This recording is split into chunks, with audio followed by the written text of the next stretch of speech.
This is the Wheel of Time Spoilers podcast. Your hosts are Seth Jacobson and Patrick Heiler. Chapter 34, A Different Dance. And our symbol is the snake in the wheel again. Again? Yeah. Furlon burbled on as he showed them to their rooms, though Perrin did not really listen. He was too busy wondering if the black-haired girl knew what his yellow eyes meant. Burn me. She was looking at me. Then he heard the innkeeper say the words, proclaiming the dragon in Gelden, and he thought his ears would go up to sharp points like Loyal's. Moraine stopped dead in the doorway to her room. There's another false dragon, innkeeper? In Gildan? The hood of her cloak still hid her face, but she sounded shaken to her toes. Even listening for the man's reply, Perrin could not help staring at her. He smelled something close to fear. Ah, lady, never you fear. 'Tis 100 leagues to Gildan, and none will trouble you here. Not with Master Andra about, and Lord Orban, and Lord Gan. Why, answer her, Lan said harshly. Is there a false dragon in Gildan? No, Master Andra, not precisely. I said there's a man proclaiming the dragon in Gildan. So we heard a few days gone, preaching his coming, you might say. And I've talked about this scene many times. Yeah, you have. This is where Moraine freaks out. Like, seriously freaks out. Because she's been backing the dragon, who she thinks is Rand. And he has proclaimed himself. And there is no possibility, the pattern, if he's the real dragon, will not have another false dragon rise up. Right. And so, if there is another false dragon, that means that Rand is a false dragon. Right. And so she overhears something that makes her think there might be another false dragon. But no, it's just fucking Massimo. I'll read another clip that gets us there. I only know what I hear, Master Andra. 'Tis said the fellow has a stare that can pin you where you stand, and he talks all sorts of rubbish about the dragon coming to save us, and we all have to follow, and even the beasts will fight for the dragon. I don't know whether they've arrested him yet or not. 'Tis likely. The Gildanan, I hope I'm getting that right, the Gildanan would not put up long with that kind of talk. Massima, Perrin thought wonderingly. It's bloody Massima. Just from a stare and the fact that he was talking about the beasts. The beasts. Yeah. We know don't fight for Rand, but they fight for Perrin. The guy who's standing right there. They're like helping a friend of a friend, Sure, well. And they do call him Shadow Killer. Shadow Killer. So they respect him. We talked about whether that's a title or something specific to him or something he earned. I think we decided it was something he earned. I remember that conversation, though. You're right, innkeeper, Lan said. This fellow isn't likely to trouble us here. I knew a fellow once who liked to make wild speeches. You remember him, Lady Alice, don't you? Massima? Moraine gave a start. Massima? Yes, of course. I had put him out of my mind. Her voice firmed. When I next see Massima, he will wish someone had peeled his hide to make boots. She slammed the door behind her so hard that the crash echoed down the hallway, because he scared the hell out of her. Yeah. Real-time follow-up. He earns the name Shadow Killer when he takes back the horn from Fane's dark friends. That's what Trollocs. I was thinking, yeah. And he and Loyal go into the camp, and they come out of the portal stone. When they come out of the portal stone, then go into the camp. Yeah. Fane's camp. Also, interesting connection here. Remember who kills Massima? God, no, I don't. She tracks him down and takes him out for her husband. Fail. Yep. Sometimes a woman's got to take the, I forget what it was, but it was something about like the moral responsibility because her husband couldn't just slaughter him. So she and her imitation women warriors, the Chafail. Yeah, the Chafail. Nice. Yeah. So they go and track down the last remaining of Massima's followers after the battle with the White Cloaks, where they fight the Shadow Spawn. Mm-hmm. And Massima's folks get just chewed up, and she takes out the last of them and personally kills them. So Perrin has his own room for once, and he just walks in there and sits on a stool and thinks. Yeah, he hangs up his pack and puts his bow up, but doesn't actually ruffle the sheets or put anything away. Yeah. We see later, he leaves later in the night, and he's like, oh, it's like I was never here. I think I knew I was going to leave the whole time. Yeah. Loyal walks in and to exclaim about how his bed is made out of sungwood and there's even a chair and isn't this great and it must be 1,000 years old. And Perrin says, that is very interesting. And Loyal's ears kind of droop and he's like, yeah, I guess it's not. Poor Loyal. He doesn't even get to sleep in the songwood bed. Yeah. Like, imagine all of his travels. He's always in these like super short, super tiny beds that probably half of them can't even like support his weight. God. He probably has to sleep on the floor of a bunch of these inns. I would. Yeah. If it's like the floor or a love seat, I'll pick the floor. At least I can stretch out on the floor. Right? I do like that he brags a little bit here, that he's like, I'm the best of those that can sing wood. Yeah, he is one of the best. Yeah. He's one of the few. True. Loyal also tells him that dinner's ready, like if you want to get some. And Perrin's like, no, I'm just going to sit here on this stool and mull over my problems. And I would like to point out that a lot of Perrin's moods and attitudes can be tracked with how he thinks about food. Interesting. That I feel like, when he's more wolf-like, he wants more meat. As he becomes more wolf-like, he wants more meat. When he doesn't want to eat, he's seriously thinking things over. Like, food is a very important thing to Perrin, when he eats it and when he doesn't, and what he eats. That's interesting. I never noticed that before. So he thinks about Min's viewing and the Aielman in the cage and how this is obviously associated, and he has to make an important decision, and he knows that. He just doesn't know what. He's also thinking about the strange dark-haired girl who was staring him down in the common room.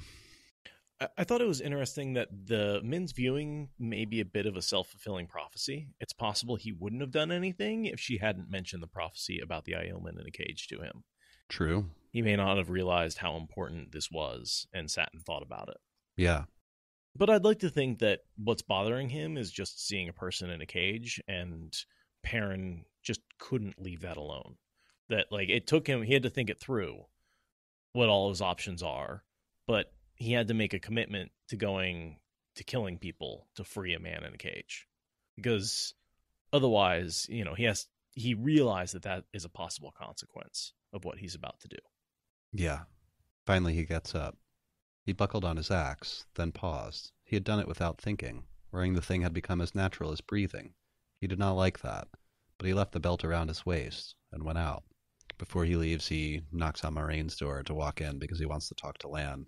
There's an awkward moment because she's, like, wearing only a bathrobe. I like what Khan's Ma says here. Sorry, I'm just jumping back a little bit before we get into Naked Moraine. Khan's Ma says that an Aielman in a cage reminds him of Gnome. Yeah, I have sensed association. He doesn't outright, like, it's not written outright, No. but the idea that he's disturbed, we just saw him in his last scene release a wolf brother from a cage, because and seeing an Aielman treated like an animal in the same way that he feels he could be someday if he lost his connection with his humanity, I think is disturbing him. yeah. I really like that, Consma. That was a great catch. He strode toward the front of the inn, to Moraine's room, knocked once and went in, and stopped, his face burning. Moraine pulled the pale blue robe that hung from her shoulders around herself. You wish something? She asked coolly. I thought Lan was here. So do you think he saw her boobs? No. I think he did. I think it was just hanging open, like... I imagined her not facing him. It doesn't say that, but I just imagined her, like... Well, there's a scene where he says, I saw, and then he moves on. And maybe it's just his delicate Two Rivers sensibilities. Like, oh my gosh, I saw her shoulder. Is that... Wait in Discord, what do you think? I didn't see it that way, but it's not... That's also not in there outright. And also, let's say this takes us back to your little pet peeve of entering without knocking. Seems to be a theme going on here. Knock first. That's what I thought, Aradia. That he's his that he just Puritan she was in a sensibilities. robe and all she did was pull it tighter when he walked in. Yeah, Like, okay, that He's All like, right, fair enough. I was in the same room as a naked boob. Oh my God, dude. So it's just like cleavage. He saw cleavage, basically. Maybe. Is what I'm guessing. Yeah, I don't know. But I mean, yeah. she's attractive and he feels weird about it, but the conversation goes on. It's funny going back again. New Spring. I just read it, so it's fresh in my mind. Seeing Moraine as like a 20-something, and they describe her as like a porcelain doll, like this gorgeous porcelain doll, because she's tiny and beautiful. Yeah. And she's not aging. I also I've really been convinced by some fan art that shows the Karianan as a bit Asian. Oh, I like that. Because in terms of the warriors have the front of their head shaved, which do they do the top knot? Oh no, those are the Shinaran thing. But they do with the front of their head shaved. I think they do like a ponytail in the back or something. And they're small and they're short, and there's a couple of things that make me think that like Moraine is a tiny Asian woman. I like that, and I like it when fan artists throw that out there. I saw one of Nynaeve recently where she's brown. I think I've mentioned the brown Perrin with golden eyes is awesome looking. And I always, when I did my read-throughs, I mean, all the fan art seems to make the Emmons Fielders definitively white. But I mean, they're from a very European culture. Right.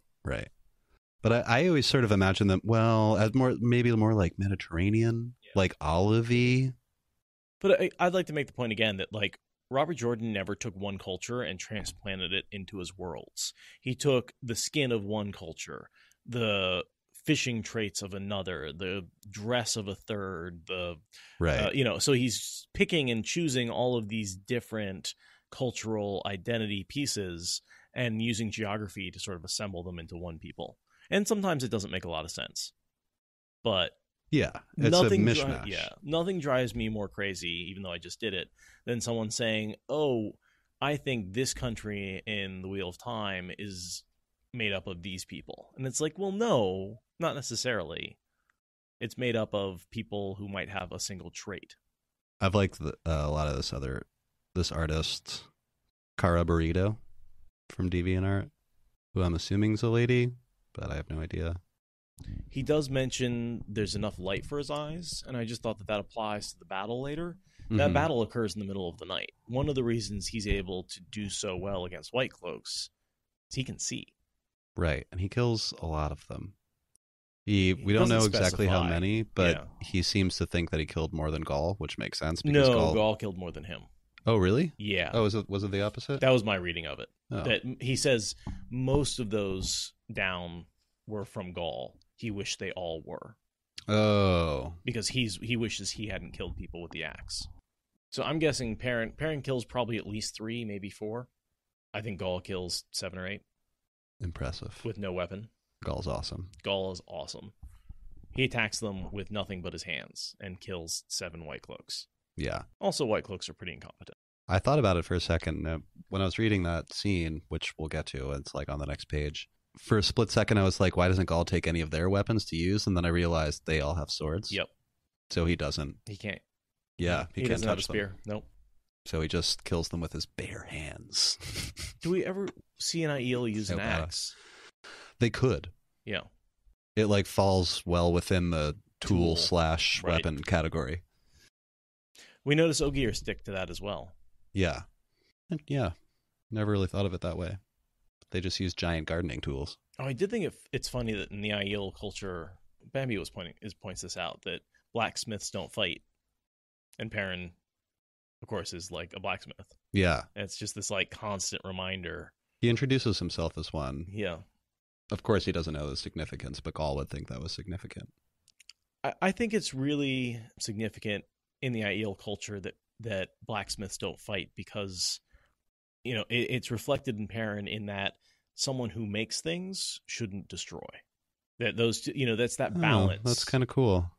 And I feel like it has a lot to do with, the struggle between the way of the leaf and doing violence. Yeah. That exists in Perrin. And I think that might be one of those remnants of the way of the leaf that's come down to the black. Yeah, it's just they because they were create, they were not threatened with violence ever. Kind of like the wise ones. Yeah. Rangi says they provide like wise ones.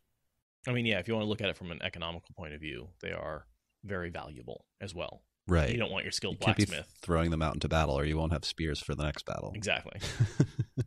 And all other manner of important things, This is where we see, I was talking about this during the last chapter, but Moraine says she has to make an important decision tonight because Rand could have crossed the river and be on his way to Tyr cross country, or he could have taken a ship downriver to Ilion, meaning to board another there for Tyr. The journey is leagues longer that way, but days faster. I think he's arrow shot straight walking to Tyr. He's not taking any deviations. I don't think Even so. if it's faster, he's going in a straight line. Yeah. So I think he's walking. And we don't see him on a ship. Like, I think he's definitely walks the rest of the way. I don't think we're going to catch him, Moraine. I don't know how he's doing it, but even afoot, he is staying ahead of us. If Lana's right, he's still half a day ahead. I could almost suspect he had learned to travel, Moraine said with a small frown, except that if he had, he would have gone straight to Tyr. No, he has the blood of long walkers and strong runners in him. I appreciated that she said that. I figured you would, yeah. And, he's an Aielman. Yep. And so she knows she's that. like, this isn't that surprising. Yeah. But they are only half a day behind. That's 4-hour walk? It seems like she could just walk through the night and get to him. Yeah. Like, just take one night and just keep walking. Like, just do it as forever. I guess don't stop. Just don't stop. And I guess maybe Lan wouldn't be able to track or whatever. But, where he's going. He's going in a straight line. She does say later, I intend to either catch him on his way. Oh, she says right now. If I cannot catch him, I will be in Tyr, close behind him, or waiting for him. She's like, one way or the other. I'm getting this kid. Perrin asks if she or Lan has sensed anything weird. Because he's thinking about that dark-haired girl. Little does Moraine know that little crush is going to cause her all sorts of headaches. He says, when people have gone far into the shadow, you can sense it, right? She says, basically, very few humans are so far gone as that, Perrin, even among the worst dark friends. Why do you ask? There was a girl down in the common room staring at me. Not at you and Loyal, like everybody else. At me. The brush resumed motion, and a smile briefly touched Moraine's lips. You sometimes forget, Perrin, that you are a good-looking young man. Some girls admire a pair of shoulders. And this is, of course, right after the robe thing. Some boys admire a pair of shoulders, too, apparently. So, I'm just saying, this is, anyone on the Perrin Moraine train? God, that would be a terrible relationship. I agree, Aradia. She probably does think he's cute. Yeah, I definitely think they think the other one's attractive, but oh my God, what a terrible balance of personalities. Yeah, she is old enough to be his mother, as he suspects. She's in her 40s, right? Yeah, she's pretty much exactly 40, because she was 20 years. She's 20 years old when Rand was born. 46, Mackenzie? Are you? That sounds right. Do you make a liar out of me? So Moraine asks if there's anything else, and he says, no, not really. The only thing I really wanted to note about that is that he doesn't think it's significant to tell Moraine about the viewing of the Aielman in the cage, and that he's about to go do something about it, and it's incredibly significant. Moraine got a lot of Moraine got a lot of Min's viewings. I said Vin, a little too much misborn. And I'm surprised she doesn't know about Perrin's Aielman in the cage. I mean, maybe she does, and she doesn't think she should interfere, or... I thought, did Min grab Perrin, on his way out to tell him those things? I think it was at least during that sequence when he's leaving the camp and everybody's splitting up. Yeah, so I feel like perhaps those were, last-minute viewings that she just told him. She may not have told Moraine about the Aielman in the cage. Yeah, maybe. He breezes through the common room and out into the street. She did tell Moraine about the Falcon and the Hawk, though. Yeah. So she knows about that viewing. And then I just have the long description of the Gibbet and Perrin taking Gaul down. Fael is not in the common room. I think she's hiding out, waiting for Perrin to come out, and then she follows him. That's probably accurate. I think that's the only way she ends up watching him chop the White Cloaks into sausage. Yeah. Is by following him out of the inn. Just one more thing. Sure. The fact that the dude names his horse lion. Ugh. Lion. I rode my lion. I mean, my horse. Well, whatever. You get the picture. I hope Gaul stuck him good. The gibbet stood as he remembered. The man, the Aiel, still in the cage, hanging higher than he could reach. The Aiel seemed to be awake. At least his head was up, but he never looked down at Perrin. The stones the children had been throwing were scattered beneath the cage. The cage hung from a thick rope, tied to a ring on one of the upper bars, and running through a heavy pulley on the crosspiece down to a pair of stubs, waist-high from the bottom of the upright on either side. The excess rope lay in a careless tangle of coils at the foot of the gibbet. Perrin looked around again, searching the dark square. He still had the feel of being watched, but he still saw nothing. Oh, so he is being watched. By Fael. Yeah. Yeah. RJ does that a lot. He listened and heard nothing.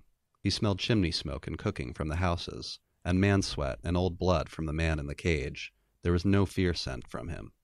His weight, and then there's the cage, he thought as he moved closer to the gibbet. He did not know when he had decided to do this, or even if he really had decided, but he knew he was going to do it. Hooking a leg around the heavy upright, he heaved on the rope, hoisting the cage enough to gain a little slack. The way the rope jerked told him the man in the cage had finally moved, but he was in too much of a hurry to stop and tell him what he was doing. The slack let him unwind the rope from around the stubs. Still, bracing himself with his leg around the upright, he quickly lowered the cage hand over hand to the paving blocks. The Aiel was looking at him now, studying him silently. Perrin said nothing.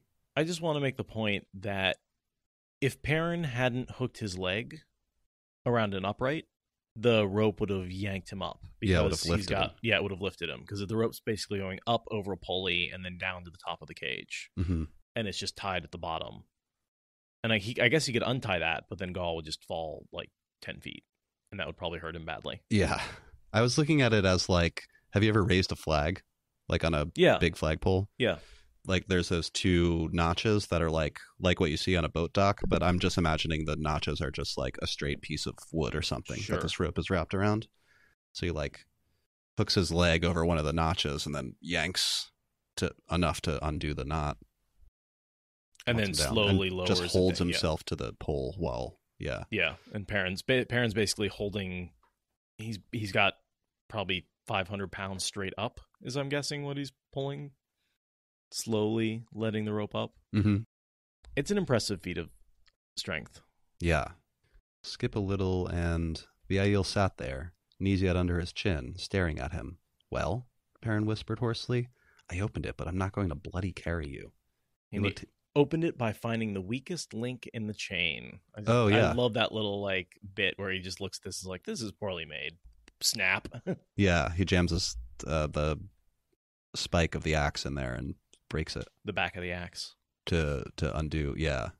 Just like opening a paperclip for Perrin. He looked hastily around the night dark square. Still nothing moved, but he still had the feel of eyes watching. You were strong, Wetlander. The Aiel did not move beyond working his shoulders. It took 3 men to hoist me up there, and now you bring me down. Why? I don't like seeing people in cages, Perrin whispered. He wanted to go. The cage was open, and those eyes were watching. But the Aiel was not moving. You think your foot's asleep.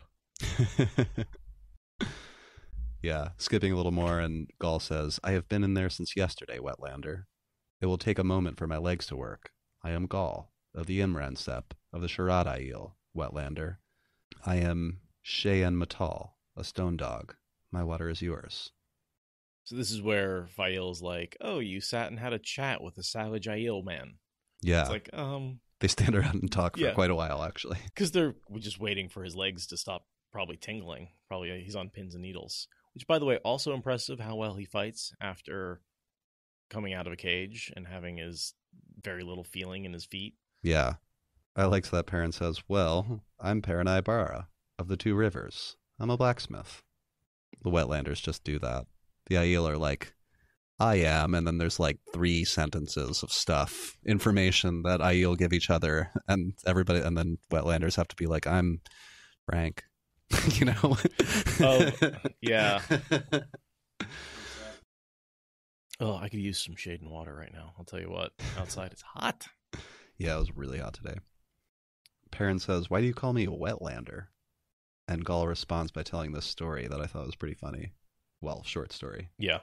3 days ago, I watched a girl sporting in a huge pool of water. It must have been 20 paces across. She pulled herself out into it. A brave girl, crossing these rivers, has nearly unmanned me. I never thought there could be such a thing as too much water, but I never thought there was so much water in the world as you wetlanders have. The only truly consistent fear among the Aiel. It's large bodies of water. Yep. I love it when Avienda's on a boat and she's like, can't look at the water. Having a panic attack. Totally. Like, meanwhile, Nynaeve's next to her, like, puking. And she's not seasick. She's just water sick, if that makes sense. Isn't it Avienda later, too, that when maybe it's her POV or something, and she's in a large ship, and she thinks all this water and not a drop to drink? That line always stuck with me. Oh, I love that one. That's from Old Man in the Sea, Rhyme of the Ancient Mariner. Yes. Thank you. Aradia for the win. So Perrin asks, so what are you doing here? We search, Gaul said slowly. We look for he who comes with the dawn. Rand. And we basically get introduced to all of our Aiel characters in this book. All of our big Aiel characters through the search for he who comes with the dawn. Right. Ruark, Gaul, Avienda, and Bane and Chiad. And for context, we don't find out until much later, but a bunch of wise ones got together and sent warriors to everywhere looking. Yes. They know he's coming, but they don't know where he'll be. And they know with the dreams they can send out these folks. Right. So some of these Aiel warriors are actually in touch with the wise ones. We know that happens from time to time. I would assume there's wise ones traveling with them. Maybe not. I don't think so. That's a good point. I think they're just checking in while they sleep. Do you think, how are they checking in? The wise ones are just reading their dreams? There's probably hundreds of Aiel, right? So they're not checking in all the time. But we know that the wise ones do that to pass messages. Well, I'm guessing Ruark's wives are probably checking out his dreams on a regular basis. Probably. Perrin had heard that name before, under circumstances that made him sure who it meant. You're looking in the wrong direction, Gaul. I'm looking for him too, and he is on his way to Tyr. Can I just say how much I fucking love that sentence? For one of the only times in this whole goddamn series, someone says, oh yeah, he's over there. How often do people have that knowledge and think to themselves, I will not tell him, or I'll keep that to myself, or he's looking for Rand. But I'm not going to say that. Yeah. And Perrin's like, no, he's going that way. Yeah, you're going the wrong way. You're going the wrong way. Just, I love Perrin's directness. It's one of the things I truly love about him. He's not going to, like, mess around. He's just like, yeah, that way. Second star on the right, on till morning. Tyr? The Aiel sounded surprised. Why? But it must be. Prophecy says when the stone of Tyr falls, we will leave the threefold land at last. It says we will be changed and find again what was ours and was lost. So what do you think that is? And then I'm like reading the rest of the chapter, basically. What? So it says they are going, we will be changed. Obviously, they go from exiled warriors to basically the police of the New World. Mm-hmm. And find again what was ours and was lost. What was that thing that they had and was lost? I think it's the Way of the Leaf. I think so. Possibly their honor, because they lost it by failing the Aes Sedai. Lost honor. That may be true. Because once they fought the last battle, Avienda says, we had this massive amount of tow from our failure. But now we've fulfilled our destiny, fought the last battle, saved the world, supported the dragon. That's our G. And once you've fulfilled your tow, it goes away like it never existed. So there's no longer any need for the Aiel to live in the waste. Right. And be exiled. They've regained their honor. All right, this is going to be long. Feel free to interrupt me at any point. Yeah, I pretty much just figured you'd be reading a fair amount of this. Yeah, it's like a whole page. I just made a point of saying Gaul is unarmed, and there's 12 white cloaks. You see 12 bodies at the end of this. That may be. I don't know your prophecies, Gaul. Are you about ready to leave? Somebody could come any minute. It is too late to run, Gaul said, and a deep voice shouted, "The savage is loose!" 10 or a dozen white-cloaked men came running across the square, drawing swords, their conical helmets shining in the moonlight. Children of the light. As if he had had all the time in the world, Gaul calmly lifted a dark cloth from his shoulders and wrapped it around his head, finishing with a thick black veil that hid his face except for his eyes. Do you like to dance, Paranaibara? He asked. With that, he darted away from the cage, straight at the oncoming white cloaks. For an instant, they were caught by surprise, but an instant was apparently all the Aiel needed. He kicked the sword out of the grip of the first to reach him. Then his stiffened hand struck like a dagger at the white cloak's throat, and he slid around the soldier as he fell. The next man's arm made a loud snap as Gaul broke it. He pushed that man under the feet of a third, and kicked a fourth in the face. It was like a dance. From one to the next without stopping or slowing, though the tripped fellow was climbing back to his feet, and the one with the broken arm had shifted his sword. Gaul danced on in the midst of them. Perrin had only an amazed moment himself, for not all the white cloaks had put their attentions to the Aiel. Barely in time, he gripped the axe haft with both hands to block a sword thrust, swung, and wanted to cry out as the half-moon blade tore the man's throat. But he had no time for crying out, none for regrets. More white cloaks followed before the first fell. He hated the gaping wounds the axe made, hated the way it chopped through mail to rend flesh beneath, split helmet and skull with almost equal ease. He hated it all, but he did not want to die. Time seemed to compress and stretch out, both at once. His body felt as if he fought for hours, and breath rasped raw in his throat. Men seemed to move as though floating through jelly. They seemed to leap in an instant from where they started to where they fell. Sweat rolled down his face, yet he felt as cold as quenching water. He fought for his life, and he could not have said whether it lasted seconds or all night. When he finally stood, panting and nearly stunned, looking at a dozen white-cloaked men lying on the paving blocks of the square, the moon appeared not to have moved at all. Some of the men groaned. Others lay silent and still. Gaul stood among them, still veiled, still empty-handed. Most of the men down there were his work. Perrin wished they all were, and felt ashamed. The smell of blood and death was sharp and bitter. You do not dance the spears badly, Paranaibara. Head spinning, Perrin muttered. I don't see how 12 men fought 20 of you in one, even if 2 of them are hunters. Is that what they say? Gaul laughed softly. Sarian and I were careless, being so long in these soft lands, and the wind was from the wrong direction, so we smelled nothing. We walked into them before we knew it. Well, Sarian is dead, and I was caged like a fool, so perhaps we paid enough. It is time for running now, Wetlander. Tyr. I will remember it. At last he lowered the black veil. May you always find water and shade, Paranaibara. Turning, he ran into the night. I don't really have much to say about that. That was just a badass scene. Yeah. Perrin starts to run too, but realizes that he's running through the streets at night with an axe that's dripping the blood of white cloaks. He's like, oh, okay, better do something about this. I think Do You Like to Dance is similar to We Come, Brother. Like there's that moment that just like gives you chills that you know this is going to be a badass battle. It's really cool. Yeah. Do you like to dance? You dance the spears. Think about that all the time. Yeah. I'm not really ashamed to say, dance with me, Shadow Man. So badass. I wanted to make another point here that the whole reason the Aiel are in Tyr is because of this encounter. Because Gaul ends up with Ruark and that whole group. Mm-hmm. And so the fact that Perrin said, oh yeah, Rand's going to Tyr, is the reason that Rand was able to take the city. Because without the Aiel, he wouldn't have been able to successfully make it in to the sword. Wow. I could buy that. Right? So without Perrin, because Gaul's the one who carries the word to the rest of the Aiel, the group of Aiel that show up. Taverin indeed. Yeah. And that's a question, right? Was this Rand's Taverinus? Was it Perrin's Taverinus? Was it some combination of the two? I'd go with combination. Yeah. But I want to say this is mostly Perrin. This is the beginning of his, like, Taverin influence really making a difference. I think before it was like, up to this point, the boys have been gathering power. Yeah. And Matt still has a way to go in that until he goes to the Red Door Terangrial.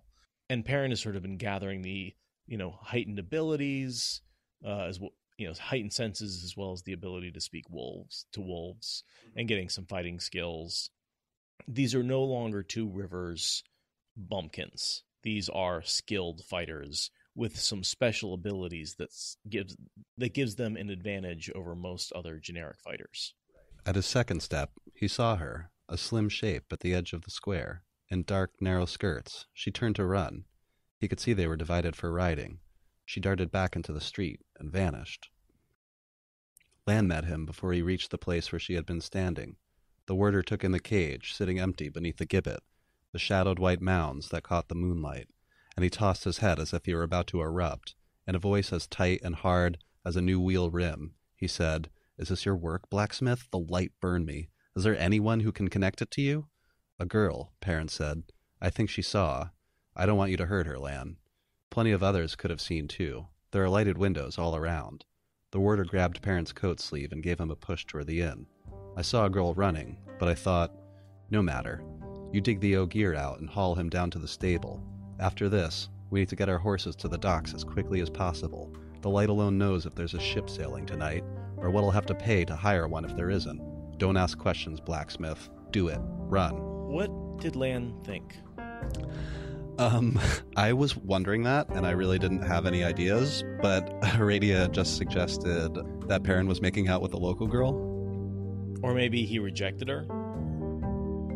Maybe. Hard to know what she wasn't like crying or anything, but...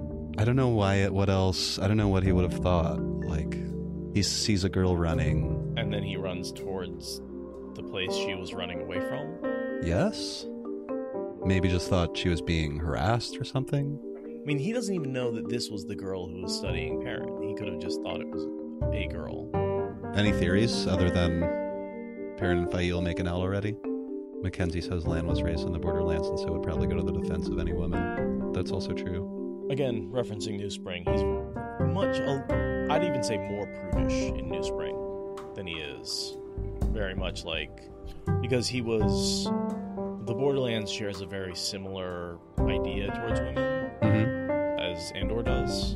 And like at one point, Moraine manipulates him by like invoking the right of a woman traveling alone. And she's like, "So you have to protect me." He's like, "Damn it." You got me. Yeah, Aradia, I thought that maybe, if Lan sees a woman running away from something and he goes to whatever she was running away from, and then he walks out into the square and there's dead men everywhere. And he sees Perrin standing there. With a bloody axe and a Frida Yeoman. I imagine it took him all of a half a second to figure out what had happened when he walked into that square. Yeah, that's kind of what I put together. I don't know if that's true or what, but... Thank you for listening to the Wheel of Time Spoilers podcast. Rate us in the Apple Podcast app or support us on Patreon. Is that good enough?